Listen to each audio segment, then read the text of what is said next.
We all know of Hunter Biden's checkered past. What we don't hear about is the collateral damage done.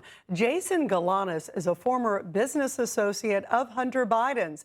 And in 2020, Galanis was sentenced to over 14 years in federal prison on fraud charges.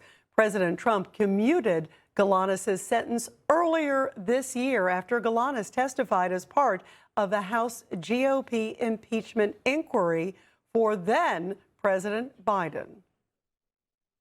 During the years of 2014-2015, our business included the acquisition of 85-year-old Wall Street firm Burnham & Company, the $1.5 billion surviving division of Drexel Burnham Lambert.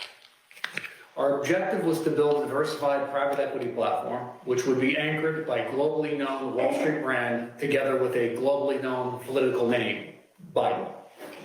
Our goal, that is Hunter Biden, Devin Archer, and me, was to make billions, not millions. Well, his testimony included claims of a 2014 phone call involving then Vice President Biden, Hunter, and the mayor of Moscow. And Jason Galanis joins us now in a Newsmax exclusive. Jason, it is really great to have you here. I cannot imagine what you've been through. First off, your sentence has been commuted. How grateful are you to the current administration and to President Trump? Words can't express it, Rita. It is a privilege to be recognized by the president, to have Congress believe my testimony, and it to result in my freedom and rectifying part of an injustice caused by the Bidens. Walk people through a little bit of what you heard, because you were right there in the throes of it, Jason, on so many of the big decisions. The mayor of Moscow, a whole bunch of folks all over, a lot of these very sort of controversial figures that many of us have heard about with Hunter Biden and the Biden family. But you were there firsthand. Tell us a little bit about what you witnessed and what you saw firsthand. Some of the things are surreal in hindsight, but they ended up being corroborated by Congress. So I provided documentation, travel documentation, times and places of meetings, and some of those things were astonishing. So, for example, secret meetings in Brooklyn, New York, with the mayor of Moscow and his wife, a multi-billionaire. That meeting also included getting the then VP Joe Biden on the telephone to encourage and help the investment from Russia into Hunter and Devin Archer's company. So saw that firsthand. Likewise with the Chinese, it was pretty shocking. That was overtures from the Chinese Communist Party, a company called Harvest, to hire Joe Biden as a director of the company, and we negotiated that while he was vice president.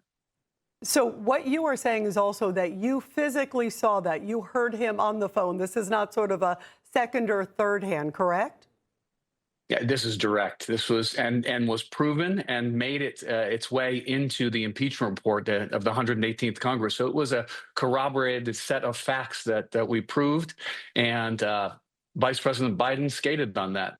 Were you surprised that here is then Vice President of the United States involved in these calls, in part in these calls, listening to these calls? And how engaged was he also, Jason?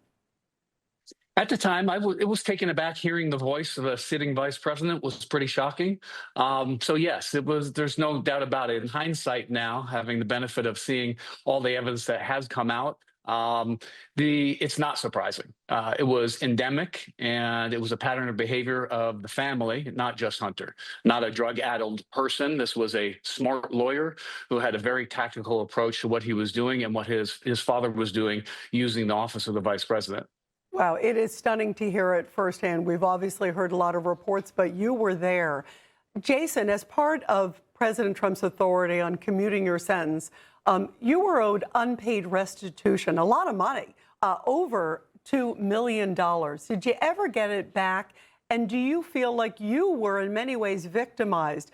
You entered a guilty plea. You've certainly served a lot of time. I heard about some of the horrible things that happened to you in prison, and you have paid a dear price. But yet then there's Hunter Biden, who got a full pardon from his father.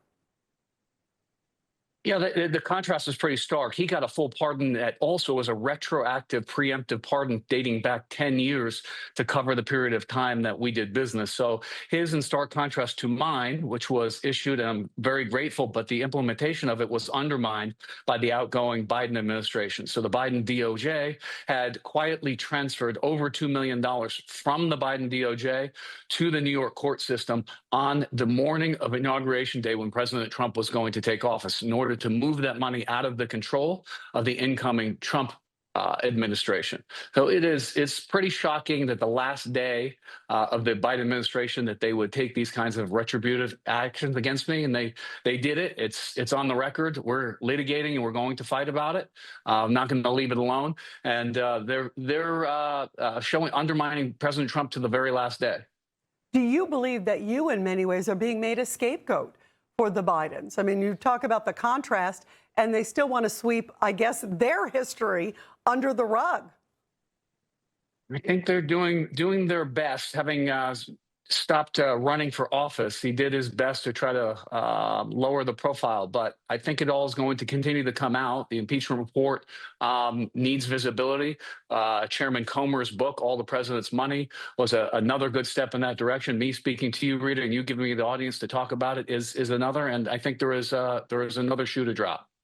So what kind of shoe is about to drop, as you just talked about? And how did it also feel to testify and share your story, I guess, with the world, and now here on Newsmax too? But what more is to come, Jason? Well, very grateful for you giving me the audience. But what's to come, I think, is a broader realization of the endemic Biden crime family corruption. I think that aspects of it are documented, and there is more to come out that shows that this was one of the most corrupt administrations in the history of the United States. Wow. Well, please keep us posted. As it is, there are so many details, I agree with you, yet to come out. You were there, so you know it firsthand. And I really admire your courage for coming and speaking out too, Jason. Thank you very, very much. And we really appreciate you being here. Thank you. Thank you, Rita. Information. Truth is freedom. Is Newsmax. It's real news for real people.